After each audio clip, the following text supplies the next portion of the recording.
tienen patologías tanto de tipo benignas como de tipo malignas, ¿no? Entonces hoy día vamos a hablar de esas patologías. Bien, entonces, el sistema digestivo tiene bastantes funciones, diferentes funciones, de difusión. ¿Qué más? ¿Qué funciones tiene el aparato digestivo? ¿Ya? ¿Qué más? Comenzamos a masticar, de ahí le nutrimos, ¿no es cierto? De ahí qué otra función, aparte de la digestión, absorción y por último se va a eliminar. Todas esas funciones va a tener el aparato digestivo.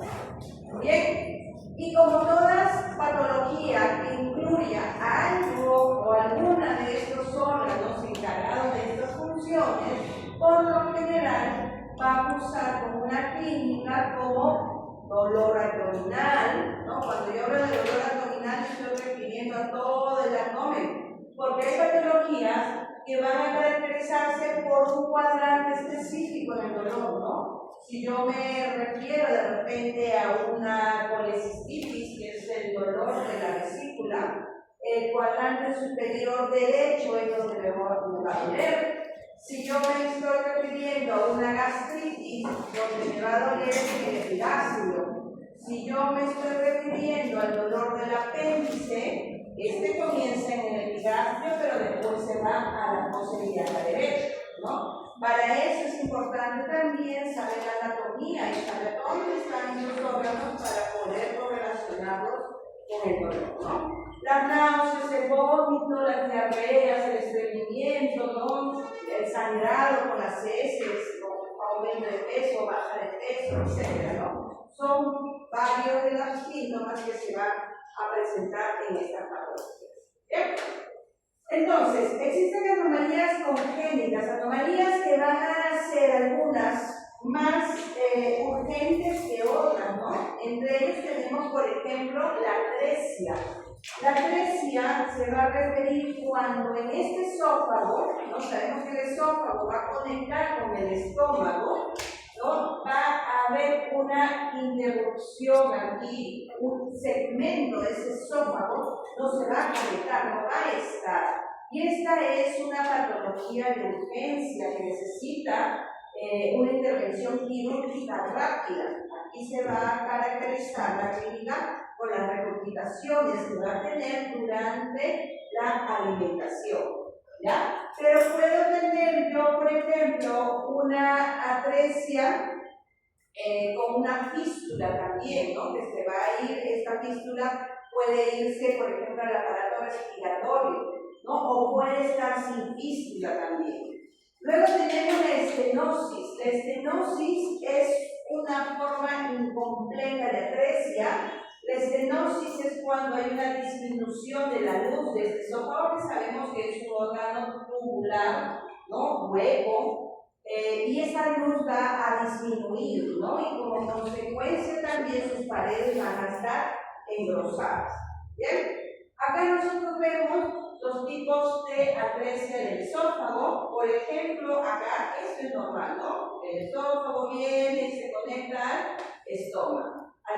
Y a la atresia es cuando les había dicho falta un segmento, ¿verdad? Esta es una atresia sin fístula porque no hay ninguna conexión. En esta imagen vemos que sí hay una conexión aquí con esta tráquea y por lo tanto esta es una atresia, ¿no? Con fístula. Pero también nosotros podemos ver, por ejemplo, en estas otras imágenes, ¿no? Que nosotros estamos viendo donde esta atresia es con fístula, pero estamos viendo que esa fístula es distal, ¿no? Porque viene hacia acá. Puede haber doble atresia también, ¿no? Y como les había dicho, puede ser también una fístula sin atresia. ¿Bien? Luego de estas otras patologías, estamos viendo, por ejemplo, la hernia diafragmática, ¿no? Ahí estamos viendo que la hernia diafragmática va a aparecer con una formación incompleta de diafragma. El diafragma no se desarrolla completamente y va a permitir este desarrollo incompleto que las vísceras abdominales vayan o asciendan hacia la cavidad torácica, ¿no? Esto va a traer como consecuencia que se produzca una hipoplasia pulmonar, ¿no? Que esa va a ser la causa más severa de resedimentación. Luego tenemos el onfalocele, ¿no? Esto va a presentarse cuando el intestino va a salir externamente, ¿no? De la cavidad abdominal, y esta no va a regresar hacia ella. Y el cierre de la musculatura abdominal también va a ser incompleto, ¿no? Entonces, esto va a traer como consecuencia que estas vísceras abdominales se hernien, ¿no? Y que también estas van a tener una característica de que va a estar cubierta por una membrana la cual se denomina el ano, ¿no? La gastroquisis es parecida a la onfalocele, nada más que esta va a afectar a todas las capas de la pared abdominal, ¿no? Desde el peritoneo hasta la piel, ¿no? Y esta suele limitar al intestino y va a aparecer como una lesión aislada sin otras anomalías, ¿no? Acá nosotros vemos en esta imagen un onfalocele que les había dicho que va a estar revestido con una membrana. Generalmente este onfalocele es de tamaño mayor a 4 centímetros, a diferencia de la gastroquisis, que es más pequeña, menos de 4 centímetros, ¿no? Entonces, estas son muy parecidas, pero sí van a tener algunas diferencias en cuanto a las características, el tamaño, el cubrimiento, ¿no? Luego tenemos, por ejemplo, la ectopia, ¿no? Y la diverticulitis de Meckel o el divertículo de Meckel, ¿no? En este caso, los tejidos ectópicos con frecuencia van a presentarse a nivel del tubo digestivo, ¿no? La mucosa gástrica que va a estar ubicada en el tercio superior del esófago, ¿no? Ya nosotros tenemos que corrernos aquí bastante la anatomía, ¿ya? Porque las alteraciones van a ser en algunos casos anatómicos y en otros casos histológicos, como el esófago de Barré, ¿no? Que ya sabemos qué cosa es y cuál es el cambio que se va a presentar ahí, ¿no? En el caso del divertículo de Meckel, esta va a ser una evaginación ciega del tubo digestivo, ¿no? Esta se va a evaginar y se va a comunicar con la luz y va a incorporar las 3 capas de la pared abdominal. En cuanto a la estenosis pilórica y a la enfermedad de Hirschsprung, cuando nosotros hablamos de estenosis ya sabemos que es la disminución del calibre o de la luz de una estructura hueca, por si acaso, ¿ya? Entonces, en el caso de la estenosis pilórica, esta puede ser adquirida o puede ser congénita. Va a tener, o mejor dicho, no se comprenden los mecanismos que van a suceder en él, pero se establece una relación de uso de medicamentos en las 2 primeras semanas de la lactancia. Ya se está asociando este problema con el consumo de estos medicamentos. ¿Cómo se va a manifestar? Generalmente entre la 3ª y la 6ª semana de vida, donde el pacientito pues va a presentar regurgitación, ¿no?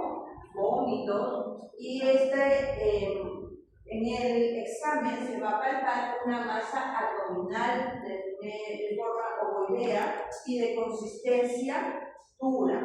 En el caso de la enfermedad de Hirschsprung, va a generar una obstrucción a nivel del colon y esta va a ser producto de alteraciones del gen, que es que son células ganglionares de los huesos nerviosos, ¿ya? Como ustedes ven, miren, hay varias alteraciones y estamos solamente hablando de la parte superior de este sistema digestivo. digestivo. Luego tenemos la obstrucción esofágica. Esta va a causar con alteraciones en cuanto a la motilidad esofágica. Se va a dividir en tres principales causas. El esófago en cascanueces, donde va a haber una obstrucción funcional del esófago debido a que hay contracciones intensas. Estas contracciones van a ser coordinadas, ordenadas, ¿no? Mientras que el espasmo esofágico difuso también se le conoce como esófago en sacacorcho. Esto se va a caracterizar porque ya esas contracciones son desordenadas, descoordinadas, ¿ya? Y van a ser de manera repetitiva. La disfunción del esfínter esofágico inferior, esta va a causar con elevación de la presión en reposo o la relajación incompleta del esófago. Bien, luego tenemos la acalasia, la capicia, que también son trastornos esofágicos, ¿no? En el caso de la acalasia, se va a caracterizar porque va a haber una triada que va a estar formada por la relajación incompleta del esfínter esofágico inferior, va a haber un aumento de este tono del esfínter, ¿no? Y va a haber aperistaltismo del esófago, ¿no? O sea, no va a haber peristaltismo. Y los síntomas que va a tener el paciente va a ser disfagia, dificultad para eructar y dolor torácico. Luego vamos a tener la esofagitis y trastornos relacionados, ¿no? En el caso de la esofagitis estamos viendo que es una patología inflamatoria del esófago que puede ser causada por múltiples factores, como por ejemplo que se produzca de catarros, esofagitis químicas o infecciosas, ¿no? Químicas, por ejemplo, cuando alguien de manera involuntaria, sobre todo los niños, ¿no? A veces han tomado lejía cuando las mamás lo ponen en las botellas de gaseosa, por ejemplo, ¿no? O por de tipo infecciosas, o la esofagitis por reflujo, ¿no? Estos pacientes que tienen también reflujo gastroesofágico. Esofagitis eosinófila, cuando hay varices esofágicas y el esófago de Barrett. Bien, entonces, cuando nosotros nos referimos a los desgarros que va a presentar este esófago y que producto de ello va a presentar esofagitis, estos desgarros van a ser de forma longitudinal a nivel de la mucosa, ¿no? De este esófago cerca de la unión gastroesofágica, y estos desgarros también se le conoce como los desgarros de Mann-Whitney, ¿no? Y van a estar relacionadas con vómitos, ¿no? Con arcadas, ¿no? Secundarias a una intoxicación por alcohol. La esofagitis química infecciosa, esta mucosa que ya sabemos que es una mucosa estratificada, plana, no caracterizada, puede ser dañada por irritantes diversos, como por ejemplo algunos álcalis corrosivos, había dicho la lejía, por ejemplo, ¿no? El alcohol. Y los síntomas que va a tener, pues va a ser dolor a la delusión, hemorragias, va a producir estenosis y hasta perforación, ¿no? Aquí, por ejemplo, cuando está asociada a infecciones, en personas inmunocompetentes, generalmente la infección va a ser por el virus del herpes, ¿ya? Acá nosotros estamos viendo una imagen del esófago, ¿no? Donde hay infecciones, habíamos dicho que pueden haber infecciones de tipo virales, pueden haber de tipo, incluso algunas veces bacterianas, y van a haber alteraciones, ¿no? Donde nosotros estamos viendo acá células acidófilas, que no van a estar pues en relación a la histología normal que nosotros vemos en ese esófago.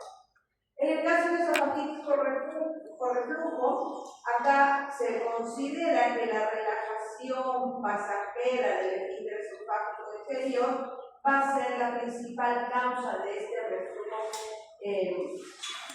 del esófago, ¿no? Esta enfermedad del reflujo gastroesofágico. siendo, por ejemplo, mediadores las vías vagales y puede ser desencadenada por la distensión gástrica con un aumento repentino de la presión intraabdominal. Macroscópicamente, nosotros vamos a ver el esófago hiperémico, ¿no? Vamos a ver el color rojo. Microscópicamente va a haber una hiperplasia de la zona basal, va a haber presencia de eosinófilos a nivel de la mucosa, vamos a encontrar un alargamiento de las papilas de la lámina propia y por supuesto el intrainflamatorio correspondiente, ¿no? En cuanto a la clínica que va a presentar el paciente, va a cursar con pirosis, va a tener disfagia, va a tener regurgitaciones, ¿no? Va a presentar dolor a nivel torácico. Entonces acá nosotros estamos viendo una esofagitis por reflujo con eosinófilos, ¿no? Ya habíamos visto los eosinófilos, ya no podemos reconocer la forma de los eosinófilos es idéntico en todas los tejidos que podemos encontrar, ¿ya? Entonces, estos eosinófilos vamos a encontrarlos intraepiteliales, ¿ya? Entonces, ¿en dónde? En la mucosa, ¿no? En la mucosa de ese esófago. Luego tenemos las varices esofágicas. Estas van a desencadenarse como complicación de la hipertensión portal. Se va a deber a una alteración del flujo sanguíneo a través del sistema venoso portal, ¿no? Tal cual, las varices pueden presentarse en cualquier vena, tal cual hay varices a nivel de los miembros inferiores, ¿no? Igual puede haber varices en otros lugares. Ahora, en el caso de estos pacientes, ¿no? Si tienen ya un problema de un aumento de la hipertensión portal, generalmente, pues, estos pacientes son pacientes que tienen hepatopatía, que tienen cirrosis, es una complicación de los alcohólicos también, ¿no? Macroscópicamente vamos a ver la vena dilatada, tortuosa, ¿no? Y estas pueden dañarse y provocar hemorragias digestivas altas, masivas, abundantes, ¿no? Microscópicamente se va a asociar a úlceras y necrosis a nivel de la mucosa, ¿no? Y donde vamos a evidenciar pues, la característica que es la dilatación de esas venas, ¿no? Entonces, acá en esta imagen vemos microscópicamente la dilatación de esta vena. Es una dilatación donde va a hacer que las paredes de estas venas se pongan un tanto más delgadas, que sean frágiles, y ante cualquier traumatismo, estas pueden sangrar, ¿no? El esófago de Barré ya lo conocemos, ya sabemos que en el esófago de Barré va a haber ¿qué va a haber en el esófago de Barré? Una metaplasia, ¿no? Va a haber un cambio del epitelio estratificado, plano, queratinizado, por un epitelio que puede ser de origen gástrico o de origen intestinal, ¿verdad? Entonces, aquí macroscópicamente el esófago va a estar edematoso. Podemos observar algunas lenguetas a nivel de la mucosa de color roja aterciopelada. Microscópicamente ya sabemos que eso es este cambio del epitelio maduro por otro. Y dentro de las características clínicas, los pacientes generalmente que van a presentar son pacientes que son alcohólicos, ¿no? Que tienen patologías alcohólicas, pacientes cirróticos, por ejemplo, ¿no? Acá vemos macroscópicamente y el cambio, en este caso, un epitelio estratificado plano no queratinizado por un epitelio que puede ser de tipo intestinal o gástrico.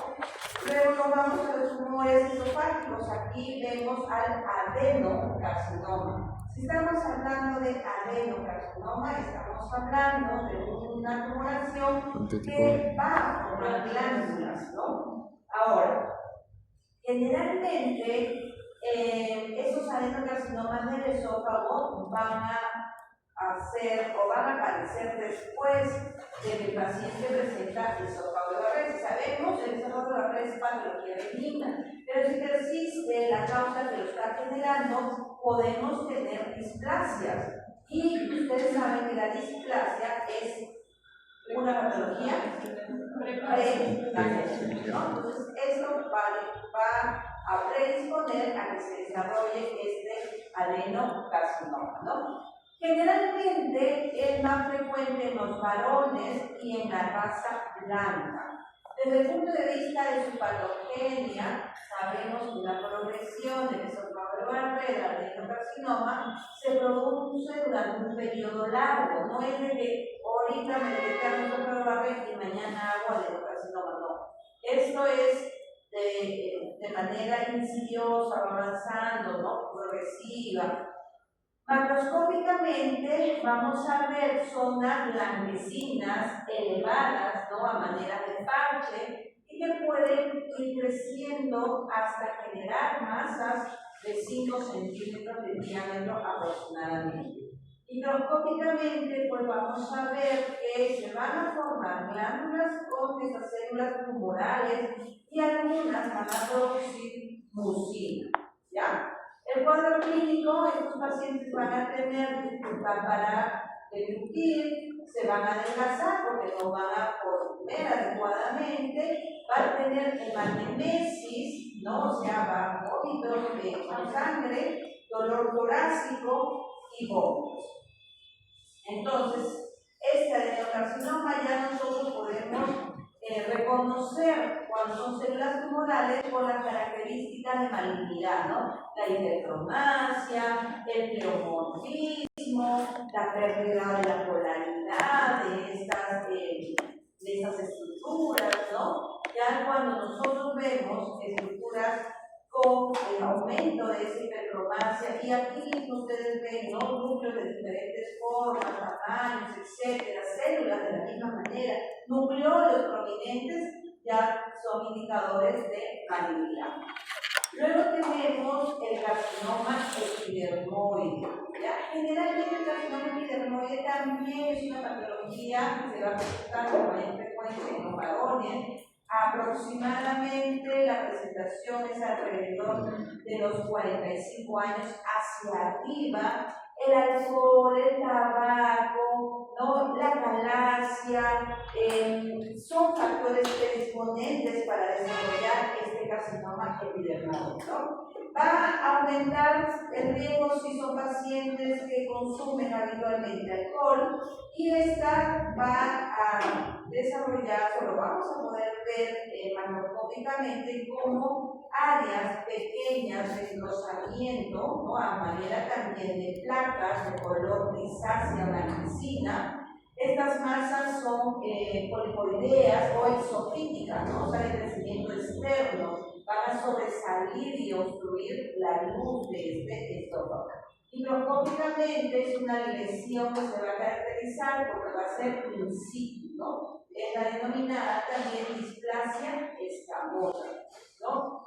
El cuadro clínico igual va a tener disfagia, polinofagia, obstrucción, cuando esta se va a presentar, ¿no?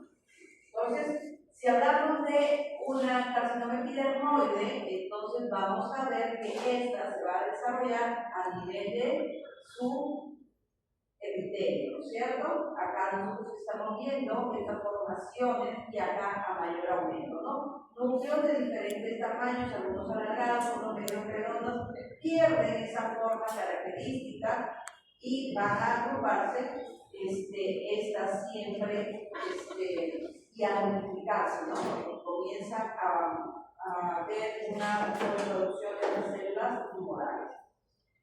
Luego vamos a ver las patologías del estómago.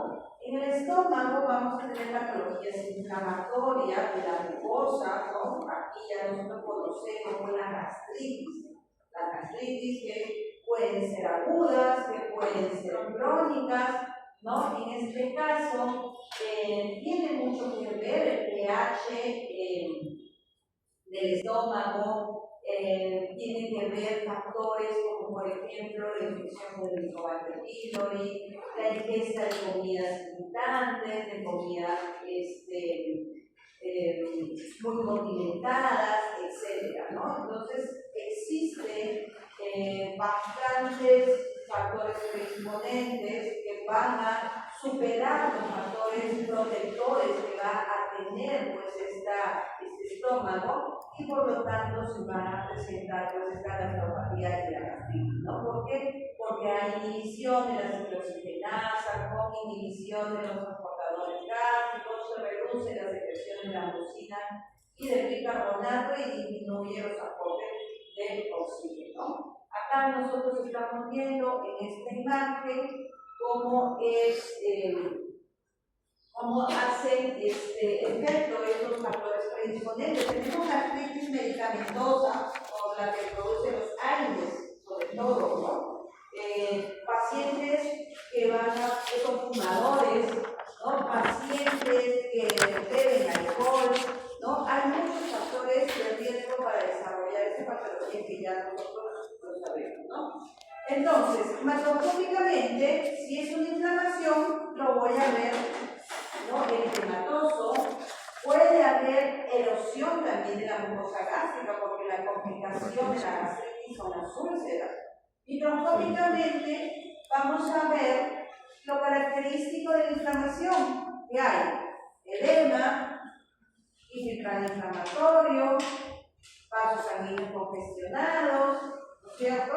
Entonces nosotros vamos a ver eso también a nivel microscópico. El epitelio superficial va a estar intacta, pero puede haber una hiperplasia de las células foveolares, ¿ya? Va a producirse también, por ejemplo, proliferación epitelial. Y por supuesto, pues, ese filtro inflamatorio que lo vamos a encontrar por encima de la membrana basal, ¿no? Puede encontrar exudado de fibrina también y áreas de hemorragia. Y el cuadro clínico ya ustedes lo conocen. Entonces ahí vemos infiltrado inflamatorio, vemos áreas de hemorragia, ¿no? Que es lo característico que nosotros vamos a ver. Si persiste la causa que genera esta gastritis crónica, esta gastritis aguda, vamos a tener una gastritis crónica, ¿cierto? Y aquí generalmente está asociada al Helicobacter pylori, ¿ya? Pero también puede producirse por gastritis de tipo autoinmune, ¿no? Por reflujos también puede provocar esos gastritis.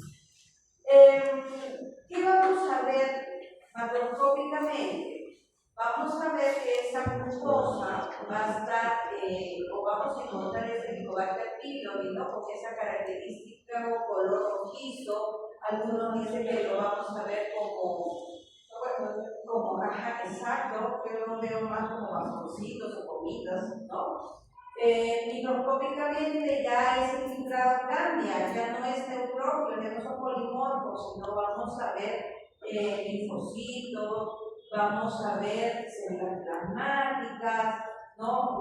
Vamos a ver ya lo característico de ese infiltrado inflamatorio, ¿no?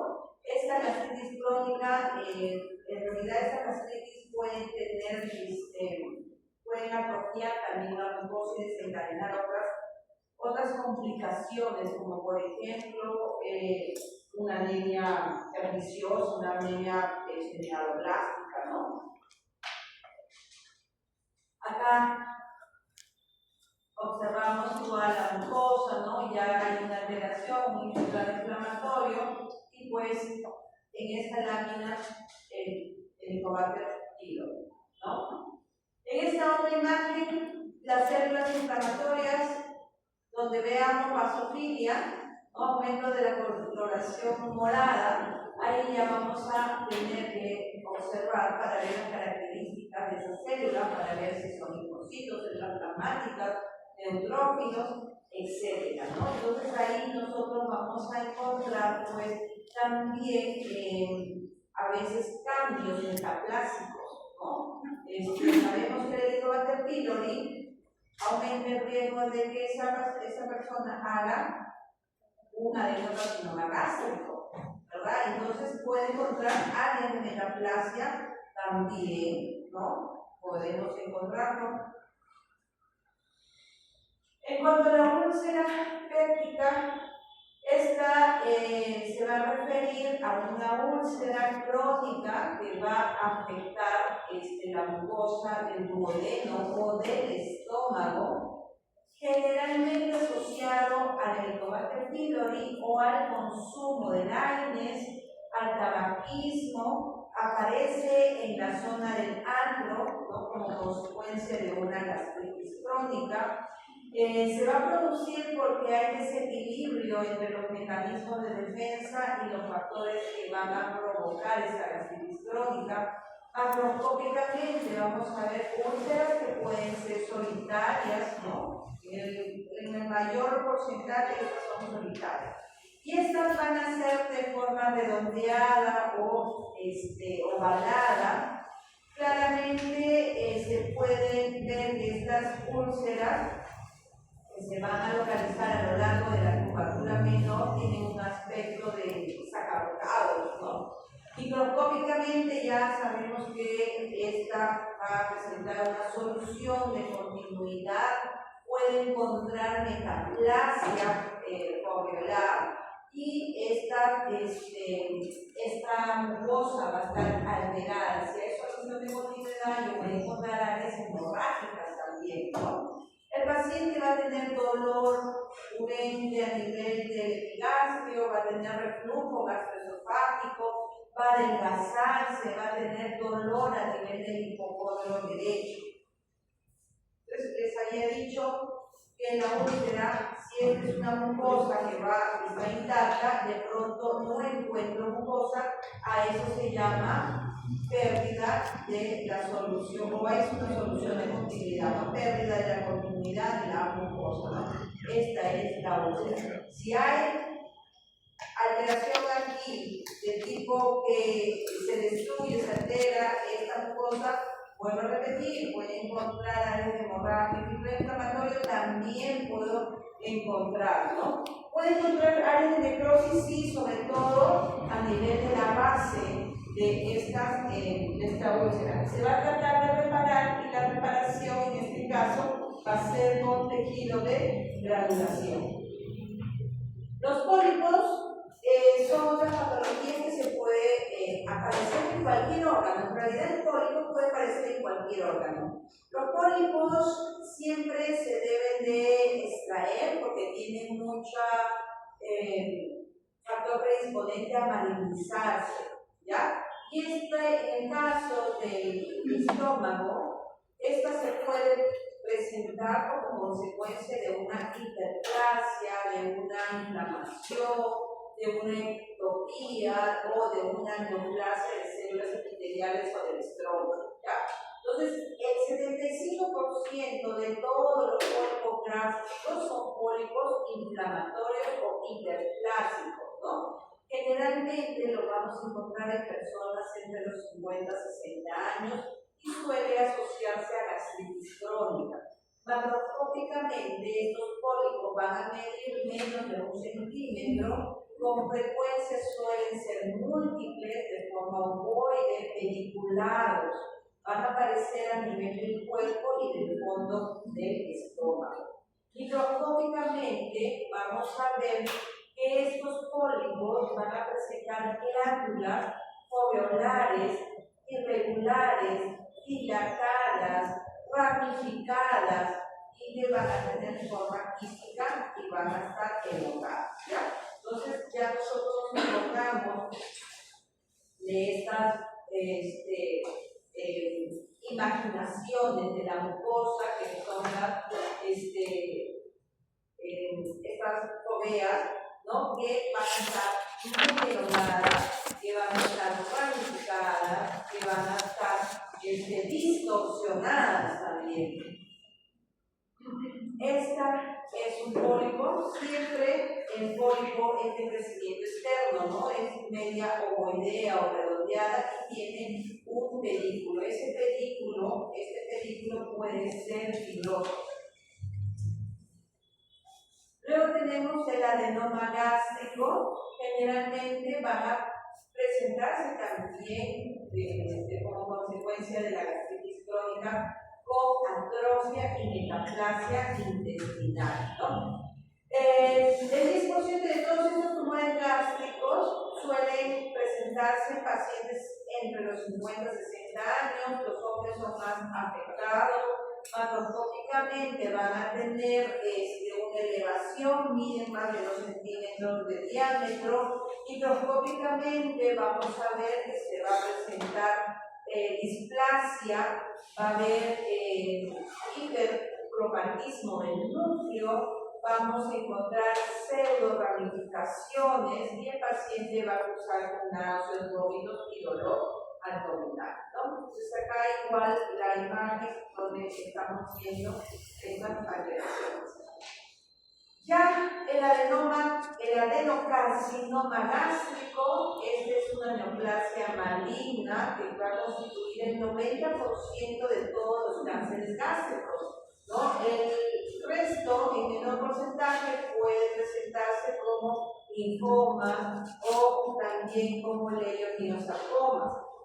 El 10% en realidad este cáncer gástrico está en aumento, la presentación es en personas entre 50 y 60 años, los hombres siguen siendo los más afectados, macroscópicamente son unas masas voluminosas de tipo difuso que van a infiltrar y van a engrosar la pared gástrica.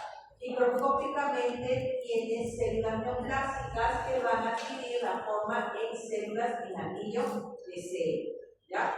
Estas también van a ser productoras de mucina, por lo tanto vamos a encontrar esta mucina, ¿no? El paciente va a cursar con dispepsia, disfagia, náusea, adelgazamiento, va a tener el paciente anemia, ¿no? Ya saben por qué hay anemia. Exacto, ¿no? Entonces, esto lamentablemente, como la patología, o mejor dicho, la clínica no es específica, no imagínense a alguien que tenga ahorita una dispepsia, una náusea, ¿no? Llenura, a veces lo asocian con gastritis y por eso que muchas veces el diagnóstico no es de manera precoz, ¿no? Entonces acá nosotros estamos viendo hipercromasia en estas células, ¿no? Que están formando glándulas. Y acá a la derecha vemos las características células en anillo de celo, ¿ya? Que van a ser reconocidas porque en su interior van a ser claras, porque hay mucina. La mucina le va a dar esa coloración característica, ¿ya? Luego nos vamos al intestino, el intestino delgado y del colon, ¿no? Estos constituyen la mayor parte del tubo digestivo, ¿no? Estas tienen importancia porque aquí pues se van a transportar los nutrientes, se van a absorber, ¿no? Y vamos a ver que aquí vamos a encontrar también diferentes patologías, neoplasias, tumores benignos, malformaciones congénitas, ¿no? Por ejemplo, la anomalía de rotación de este intestino, ¿no? Cuando este no va a girar para volver a entrar al abdomen y por lo tanto va a quedar un extremo fuera de este abdomen, ¿no? Esto puede traer como complicación que esta parte que queda fuera del abdomen se pueda impactar o se pueda gangrenar, ¿no? Entonces, nosotros tenemos que esta es lo normal que debe de suceder y pues es una malrotación, ¿no? No rota como debe ser, se queda en la parte afuera. Luego tenemos la obstrucción intestinal. Esta puede aparecer en cualquier nivel del intestino y esta afectación generalmente el intestino delgado es quien con más frecuencia se va a obstruir, ¿ya? Vamos a ver que puede ser por adherencias intestinales, por por hernias, por invaginación intestinal, ¿no? ¿Qué quiere decir? Que el intestino se mete dentro del mismo intestino, por vólvulos, ¿no? En la clínica va a acusar con que el paciente va a tener una distensión abdominal, va a estar estreñido, ¿no? Va a presentar vómito y en caso en que esta obstrucción es de tipo mecánica o se asocia a un infarto intestinal, es importante hacer intervención quirúrgica rápidamente.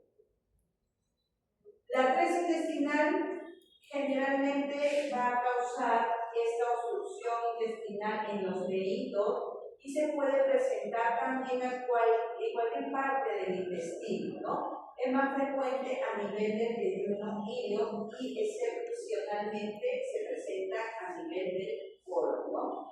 Esta atresia duodenal va a estar en relación a su forma anatómica, que puede ser completa e incompleta. Sí, puede estar en relación al lugar de la atresia, que puede ser suprabacteriano o infrabacteriana, ¿no? Y la atresia del yeyuno e ilio, que va a caracterizarse porque en los bebés no eliminan el meconio, ¿no? Que es la primera de posiciones al nacer. Van a tener distensión abdominal y vómitos de contenido bilioso, ¿no? Por eso que a los bebitos siempre se les está haciendo la supervisión si ya eliminaron meconio o no. Luego tenemos las hernias, adherencias, vólvulos y vacunación intestinal. Cuando hablamos de hernias, esta es la causa más frecuente de obstrucción intestinal. Estas pueden ser adquiridas, ¿no? Aparecen normalmente en la parte anterior a través de los conductos femorales e inguinales, ¿no? Y a través del ombligo o en sitios de lesiones quirúrgicas. Cuando hay una operación y no está bien cerrado, puede haber una hernia. Las adherencias son complicaciones de las cirugías, ¿no? Una de las complicaciones de cualquier cirugía, cesárea, etcétera, es la formación de adherencia, ¿no? Donde vamos a encontrar pues de que estos pacientes van a tener dolor, sobre todo cuando hay una distensión abdominal. Luego tenemos el vólvulo, que va a aparecer cuando un asa del intestino se refuerza alrededor de su mismo punto de inserción mesentérica, ¿no? Y va a provocar una alteración tanto a nivel luminal como vascular. Y luego la invaginación intestinal que les había dicho, ¿no? Es la invaginación intestinal donde el intestino se mete dentro del mismo intestino.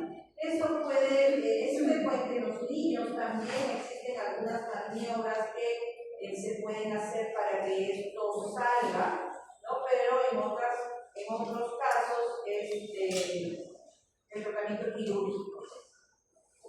Luego tenemos la angiodisplasia, que se va a caracterizar porque va a haber una malformación a nivel de los vasos sanguíneos submucosos y van a estar estos dilatados, con paredes delgadas, ¿no? Y a nivel del ciego y del colon ascendente es su presentación más frecuente.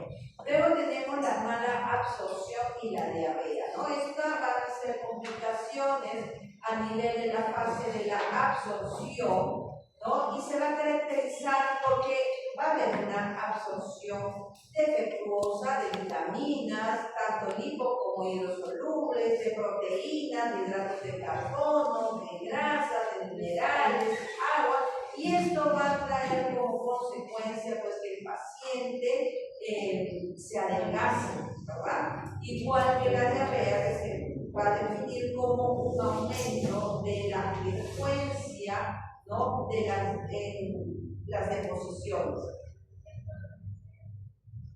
Luego tenemos a la enfermedad celíaca, también llamado escroes celíaco o enteropatía sensible al gluten. Este es un trastorno de origen inmunitario que se va a desencadenar cuando el paciente consume alimentos que tienen gluten, ¿no es cierto?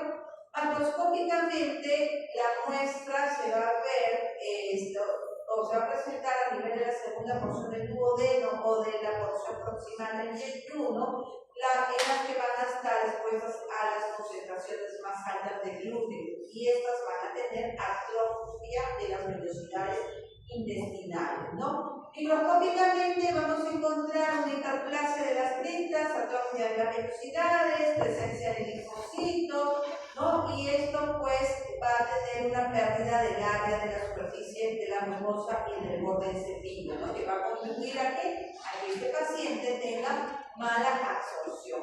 Entonces, estos pacientes, ¿qué pasa? Comen gluten y comienzan a presentar distensión abdominal, diarrea, etc., ¿no? Entonces, esto es lo que nosotros vamos a encontrar en esta enfermedad celíaca. Luego tenemos las enterocolitis infecciosa, ¿no? Esta enterocolitis infecciosa es una patología común, creo que a todos aquí nos han dado alguna vez una enterocolitis infecciosa, ¿no? Cualquier cosa que hemos comido que nos ha caído mal nos ha llevado a una diarrea, a vómitos, a náuseas, ¿no? Y aquí, por ejemplo, puede ser desarrollada por el cólera, que hubo una epidemia, ahora ya no hay cólera, Vibrio cholerae o cholerae, ¿ya? No es que cuando nos dan cólera, por si acaso. Y la enterocolitis por Campylobacter, que sí está más frecuente en presentación, ¿no? Campylobacter de Junior, que es un patógeno enterobacteriano, que va a cruzar pues con periodos de diarrea, ¿no? El paciente va a presentar diarrea disentérica, o sea, diarrea con moco y sangre, ¿no? Estas son las alteraciones que vamos a encontrar. Y luego tenemos la shigella, la salmonella, que también son bacterias que van a producir diarreas disentéricas, ¿no? Entonces, todos estos son cuadros que se van a caracterizar por la presencia de diarrea con moco y sangre por ingesta de alimentos contaminados, ¿no? Por eso les decía, a todos en algún momento nos ha dado una enterocolitis, que es una diarrea infecciosa, ¿no? La fiebre tifoidea y la E. coli, ¿no? Todas estas son las patologías más frecuentes que nos van a dar esta enterocolitis. Pero también hay algunos parásitos, como por ejemplo la Giardia, ¿no? El Staphylococcus, Ascaris, la rechura, los oxiuros, algunas entamoebas, etc., ¿no? Los parásitos también se van a caracterizar por estas enterocolitis.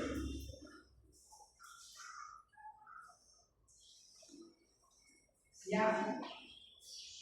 Bien, la entamoeba histolítica, la Giardia, el Cryptosporium, son todos estos parásitos que pueden producir estas enterocolitis.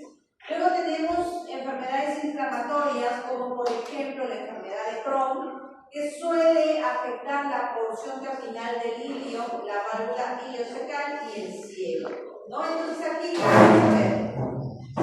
vamos a ver edema, los pliegues mucosos se van a perder, y como se pierde, va a haber un aspecto de empedrado de la mucosa, ¿no? Porque se pierden esos pliegues, y esa pared del intestino va a estar engrosada, elástica, vamos a encontrar edema, puede encontrar fibrosis mucosa, hipertrofia de la muscular propia también. El paciente va a presentar diarrea, dolor, fiebre, puede tener también dolor a nivel de la fosa ilíaca derecha, ¿no? Y puede hacer diarrea hemorrágica también, ¿no? Entonces, acá nosotros estamos viendo las alteraciones que pueden presentarse desde el punto de vista fisiológico. Igual, la presencia de pólipos, ¿no? Estos pólipos que van a presentarse más frecuentemente a nivel del colon y el recto, son igualmente, como hemos visto los pólipos en el estómago, podemos encontrar pólipos en el intestino delgado, en el intestino grueso, en cualquier otra parte, ¿ya?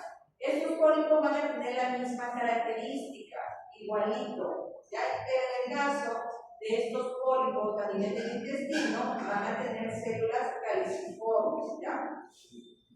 Van a tener células caliciformes y es la forma de presentación, ¿no? Les había dicho que crecen de forma ovalada o redondeada, ¿no? Sé que el intestino porque voy a encontrar células caliciformes. Los adenomas, que son neoplasias intraepiteliales que van a variar de los pólipos pequeños apenculados, porque estos van a ser un tanto más frecuentes. Y el adenoma es un precursor del adenocarcinoma colorectal. Histológicamente vamos a ver que va a haber una hipertromasia, vamos a encontrar la estratificación de ese epitelio, los núcleos, nucleolos, vamos a ver hipnosis atípica, ¿no? Y estos adenomas pueden clasificarse de acuerdo a su forma de presentación, que puede ser tubular, túbulo velloso o velloso. ¿Ya? Ahí igualmente este es el tubular, porque vamos a encontrar pues más alargado, ¿no? Velloso o túbulo velloso. El adenocarcinoma de colon es el más frecuente presentación de los tumores malignos a nivel del tubo digestivo, ¿no? Y es una de las causas de presentación que va en aumento. Este adenocarcinoma de colon va a estar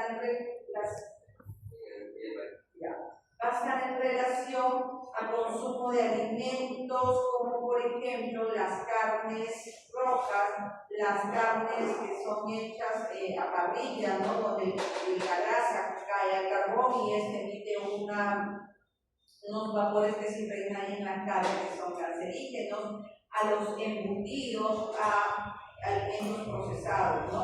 Microscópicamente vamos a ver que está formado por células cilíndricas altas que van a aparecer como un epitelio displásico, ¿no? Vamos a encontrar reacción desmomplásica en el estroma, que ya sabemos que es desmomplasia. Vamos a encontrar eosinofilia estromal, respuesta granulosa, ¿no? Entonces aquí nosotros estamos viendo las formas glandulares, pero mira, ya nos llaman la atención estos núcleos grandes, ¿no? La hipertromasia, un gran inflamatorio, con esas características de malignidad, ¿no? Igualmente este es un esquema donde vamos a ver la clasificación de los tumores igual que otros tumores. Después tenemos la apendicitis. La apendicitis es un órgano que lo vamos a encontrar a nivel del ciego. Esta se puede, en su luz se puede encontrar. ¿Qué podemos encontrar en su luz? Fecalitos, parásitos, algunas semillas, ¿no es cierto? Entre los parásitos, oxiuros, ascaris, etcétera, ¿no? Y eso va a hacer que se inflame, ¿no? Que se inflame esa apéndice. Y el único tratamiento es quirúrgico. No existe apendicitis crónica, por si acaso. ¿Ya? Entonces, microscópicamente se encuentra una inflamatoria a nivel de la capa muscular, ¿no? Eso es lo que vamos a encontrar. También podemos encontrar vasos sanguíneos congestionados porque es una inflamación, ¿verdad? Luego nos vamos a la patología del hígado. Ya sabemos que el hígado es un órgano grande que pesa aproximadamente entre 1.400 y 1.600 gramos, ¿no? Ya histológicamente sabemos la forma de estos lobulillos, de los hepatocitos, las trabéculas, etc. Bien, en el caso de insuficiencia, o mejor dicho, el hígado puede presentar diferentes patologías, ¿no? Podemos nosotros tener hipertensión portal, insuficiencia hepática, patologías benignas, patologías malignas, ¿no? Y estos pacientes, pues, cuando tienen una patología hepática, puede también alterarse, por ejemplo, los factores de coagulación, ¿no? Entonces, cuando nosotros nos referimos a insuficiencia hepática aguda, generalmente suele ser el resultado de una necrosis hepática masiva que puede ser causada por fármacos o toxinas, ¿ya? Entonces, macroscópicamente microscópicamente vamos a ver que ese hígado se va a hipertrofiar porque va a estar tumefacto, ¿no? Los hepatocitos van a estar tumefactos también y posteriormente se va a desarrollar la necrosis hepática masiva. Microscópicamente, los hepatocitos, ustedes saben que tienen una cualidad que se regenera, ¿no? Entonces lo vamos a encontrar en regeneración. Pero en algunos casos, estos hepatocitos también van a sufrir la muerte, los necrosis. Cuando el cuadro clínico va a haber ictericia, vómitos, náuseas, alteración de los factores de coagulación, ¿no? Encefalopatía hepática y el paciente puede llegar a fallecer, ¿no? Entonces acá vemos histológicamente estos cambios en el hígado, ¿no? Ya nosotros sabemos que el hígado pues va a formar sus clavéculas, el hepatocito, la forma que tiene, los lobulillos, etc. La insuficiencia hepática crónica generalmente ya se va a asociar a la cirrosis, ¿no? Que es un estadio avanzado. Primero comienza con una fibrosis y va a terminar haciendo el paciente cirrosis. ¿Bien? Macroscópicamente, este parénquima hepático va a estar colapsado. Podemos encontrar trombosis vascular y el grado de alteración va a depender también pues, del tiempo que va a presentar este paciente. Microscópicamente vamos a ver tejido fibrótico que va a formar nódulos, ¿no? Y los hepatocitos van a estar así, ¿no? Encerrados o alrededor de ellos va a tener tejido fibroso. El cuadro clínico puede ser que el paciente no tenga síntomas, en el 40% no presenta síntomas, pero si se acompaña con sintomatología, hay pérdida de peso, debilidad, anorexia, ictericia, encefalopatía y problemas de coagulación. La hipertensión portal se va a desarrollar porque va a haber una resistencia en el flujo sanguíneo portal y esta puede dividirse entre hepática, intrahepática y poshepática. Las consecuencias generalmente van a ser encefalopatía hepática, citis, derivación colateral y esplenomegalia congestiva. Tejido fibroso que rodea un conjunto de hepatocitos y forma nódulos, ¿no? Eso es lo característico de la cirrosis hepática. Abundante tejido fibroso se ve.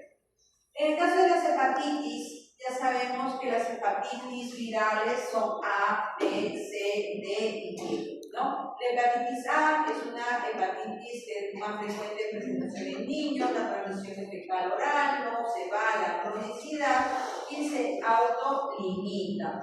Mientras que la hepatitis B, la hepatitis C, estas sí pueden irse a la cronicidad, ¿no? El modo de contagio también es distinto, mientras que la A es fecal oral, la hepatitis B, la hepatitis C, por ejemplo, van a tener un contagio mediante transmisión sexual, mediante transfusiones sanguíneas, trasplantes de órganos, etc., ¿no? Entonces, existen diferentes formas. Ahora también la transmisión vertical, ¿no? De madre a hijo también se va a dar. Esto tiene un periodo de incubación, ya que ustedes lo saben, vamos a pasar, yo creo que estamos bien, todavía no está tan grande. ¿Ya? Estas se pueden ir a la cronicidad en algunos casos, ¿no? Y tiene factores de riesgo, la hepatitis B, por ejemplo, de formar T.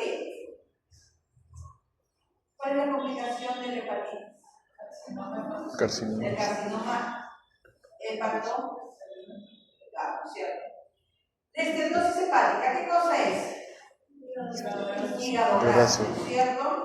La esteatosis hepática se puede producir por consumo de alcohol, se puede producir por dislipidemias, ¿no? Se puede producir por un aumento en la ingesta de grasas y se va a caracterizar porque dentro de porque dentro de mis hepatocitos yo voy a encontrar el lípido, ¿no? Y ese lípido que entra en el hepatocito empuja los núcleos de la periferia y lo voy a ver así, de esta forma, ¿no? Como si fueran adipocitos, ¿verdad? Entonces, macroscópicamente, el hígado lo vamos a ver grande, ¿no? Lo vamos a ver de un color amarillento y de aspecto grasiento, ¿no? Porque es grasa lo que se va a encontrar ahí. Esta esteatosis hepática se divide en esteatosis hepática alcohólica y no alcohólica. Por supuesto que la alcohólica es la que está en relación con el consumo del alcohol, y la no alcohólica es por el consumo de ingresos, ¿no? Entonces, tenemos también la hepatitis alcohólica. En caso de la hepatitis alcohólica, vamos a ver células con citoplasma acidófilo que van a ser estos cuerpos de Mayori, ya que son inclusiones citoplasmáticas eosinófilas, como estamos observando aquí, ¿no? Que es un hallazgo inespecífico. Voy a encontrar también alrededor de los hepatocitos infiltrado inflamatorio agudo, y si esto va progresando, la fibrosis.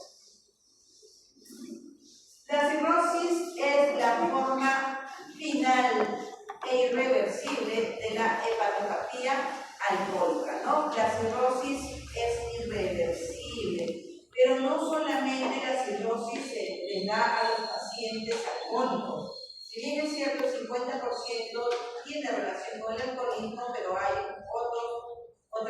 o mejor dicho, también le puede dar a personas que no consumen alcohol, ¿ya? Eso, su evolución es insidiosa, es lenta, no es inmediata. Al principio el hígado tiene una coloración amarillenta o parda, de aspecto grasiento, aumenta el tamaño, hay una hepatomegalia, ¿no? Y en el paso de los años se va a transformar o va a adquirir una coloración marrón, arrugada, ya va a perder ese aspecto grasiento y va a reducirse porque va a fibrosarse, ¿no? Va a disminuir de tamaño. ¿Cuáles son las manifestaciones clínicas? Estas van a tener, pues, esteatosis hepática, vamos a tener, ya sabemos que la cirrosis comienza con esteatosis hepática y va avanzando hasta acabar en alcohol y en cirrosis. El paciente cirrótico va a tener las proteínas bajas, va a tener una hipoproteinemia, va a tener los factores de coagulación baja, la albúmina también va a estar baja. El paciente va a tener varios trastornos, ¿no? Puede ser encefalopatía hepática, hay que transfundirles plaquetas, hay que transfundirles factores de coagulación, plasma fresco congelado, hay que darle albúmina, etc. ¿no? Son pacientes que se deterioran bastante. Luego tenemos el adenoma hepatocelular, es una neoplasia benigna, habitualmente en mujeres jóvenes, y está asociado al uso de anticonceptivos orales y al uso de esteroides anabolizantes. Se ha dividido en 3 subgrupos: el adenoma hepatocelular con inactivación del factor nuclear de hepatocitos, el adenoma hepatocelular inflamatorio y el que tiene activación de la red carnívora. Luego ya nos vamos a las neoplasias malignas, ¿no? Que pueden ser primarias o secundarias. Ya sabemos que cuando hablamos de secundaria es porque viene de otro órgano, que quiere decir por una metástasis, ¿no? Tenemos el hepatoblastoma, que es un tumor común en la infancia. Los subtipos que se pueden encontrar es del tipo epitelial o del tipo mixto.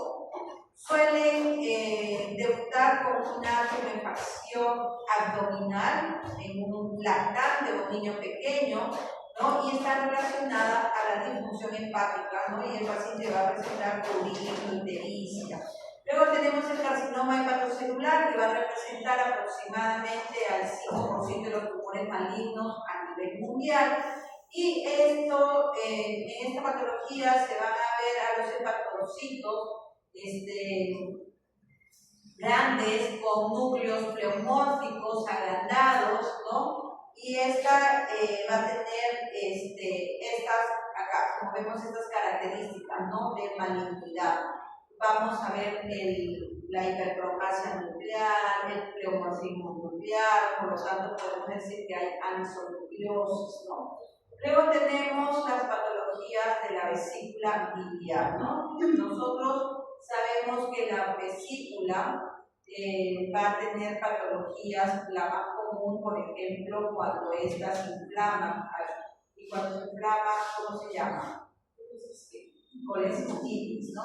Y la colecistitis generalmente va a estar asociada a cálculos, pero también hay colecistitis acalculosa, ¿ya?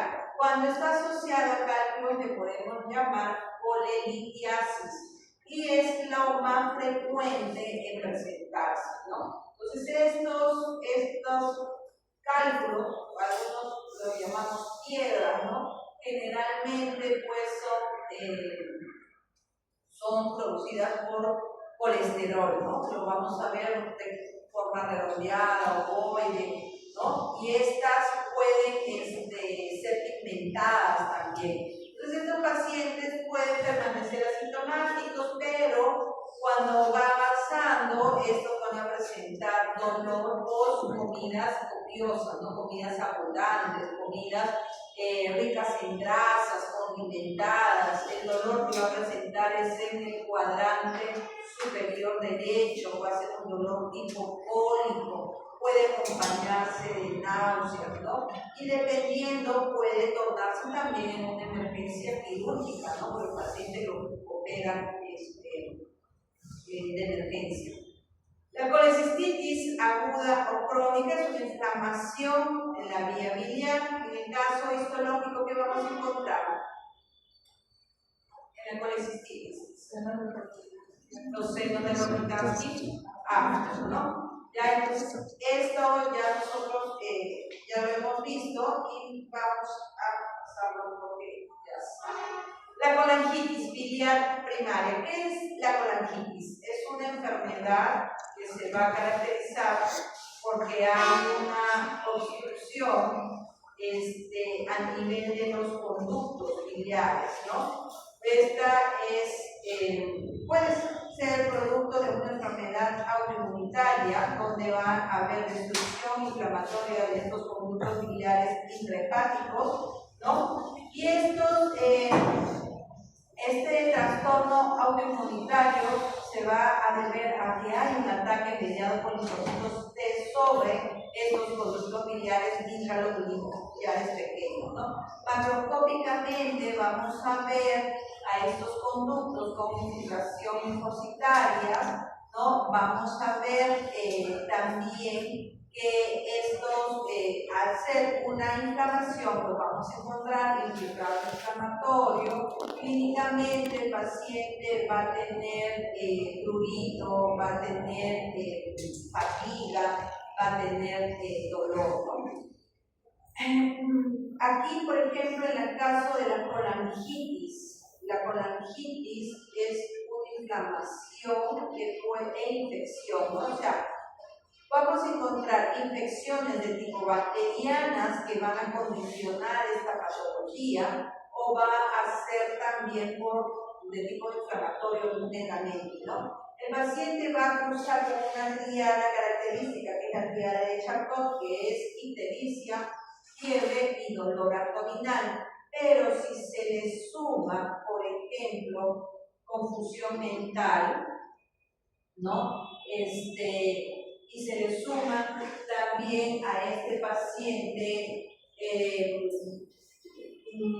infección de tipo que haya un shock, ya no es la triada de Charcot, sino ya hablamos de la pentada de Reina, ¿no?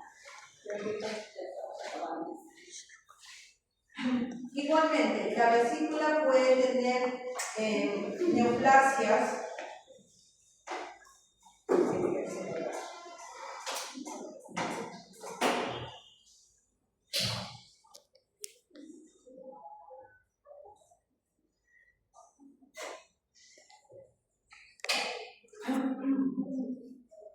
La vesícula igual puede tener neoplasias, ¿no? No es tan frecuente como otras neoplasias del tubo digestivo, pero de la misma manera estas se pueden presentar, ¿no? Aquí tenemos el carcinoma de la vesícula biliar. Si nosotros hablamos de este carcinoma, el factor de riesgo que va a tener es la presencia de los cálculos en su interior, ¿no? Macroscópicamente es una masa firme, mal definida, que puede infiltrar de manera difusa a nivel de la pared biliar, ¿no? De la vesícula biliar, simulando una apariencia de colicistitis crónica. Microscópicamente vamos a ver glándulas que van a tener un estroma desmoplásico. En algunos casos vamos a encontrar atrofia citológica y las células neoplásicas, ¿no? El paciente va a cursar con cuadros insidiosos, indistinguibles, asociados a la colestiriasis, ¿no? Entonces, no hay una clínica, o sea, muchas veces la clínica asemeja una colelitiasis, ¿no? Entonces, estos pacientes a veces se tardan mucho en el diagnóstico de este tipo de cáncer. Luego tenemos al páncreas. Ya se cansaron, es que el sistema digestivo es amplio, pues, que hubieran puesto en 2 clases, ¿no? Y lo más gracioso, ¿saben qué es? Que la teoría es grande, es amplio. Pensaríamos que vamos a ver un montón de láminas y solamente hay 2. Las 2 que están en el lecho están. Sí. Tenemos al páncreas exócrino, el endocrino, ¿no? Este páncreas exócrino constituye el 80-85% del órgano, y aquí están las células acinares. El páncreas endocrino está compuesto por alrededor de 1 millón de agregadas de células endócrinas, ¿no? Ahí reconocemos a los islotes del Langerhans. Y por lo tanto, este páncreas se puede inflamar también y dar lugar a la pancreatitis aguda. Y la pancreatitis aguda es catalogado como una emergencia también, ¿no? Esta pancreatitis va a causar con elevaciones de amilasa, lipasa, ¿no? Esta pancreatitis se va a producir como consecuencia de una activación inapropiada de las enzimas pancreáticas que van a destruir el tejido pancreático y van a inducir a una reacción inflamatoria. El páncreas macroscópicamente lo vamos a ver con una coloración rojiza negra, con focos entremezclados de necrosis grasa, blanquecina, amarillenta y apertusidad. ¿Se acuerdan de la necrosis grasa enzimática? Y microscópicamente vamos a ver una inflamación que va a tener también edema intersticial y necrosis grasa focal, ¿no? Entonces, el cuadro clínico que va a presentar el paciente es un dolor abdominal constante, intenso, que se va a ir hacia la espalda y al hombro izquierdo, ¿no? Entonces, a este dolor, en el caso de la pancreatitis, le llaman dolor del cinturón, porque va hacia adelante y se va hacia atrás, ¿no? Ese es nuestro páncreas macroscópicamente, y microscópicamente, pues, el páncreas que ya lo hemos, sí lo hemos visto. Igualmente, el carcinoma pancreático es más conocido como adenocarcinoma ductal infiltrante del páncreas, ¿no? Este cáncer de páncreas es un cáncer muy agresivo, más cuando es de cabeza de páncreas y de cuerpo de páncreas. La sobrevida de los pacientes cuando se hace un diagnóstico máximo es a los 6 meses, pero por lo general los pacientes fallecen al tercer mes, ¿no? Como le digo, es un cáncer muy agresivo. Macroscópicamente vamos a ver masas duras, de color grisáceo, poco definidas. Estos van a crecer a lo largo de los nervios, invaden vasos sanguíneos y al retroperitoneum. Microscópicamente vamos a ver células tumorales formando glándulas de aspecto maligno, ¿no? Y clínicamente pues estos cursan de manera sintomática, por eso que su diagnóstico es muy tardío, ¿no? Esto puede producir obstrucción intestinal, dolor abdominal, ictericia y el marcador tumoral que se va a integrar aquí es el CA19-9, ¿no? Formando glándulas ya de aspecto, de verlo nada más así, ya sabemos que son células tumorales por la hipertromasia que está presentada. Y esa es la última.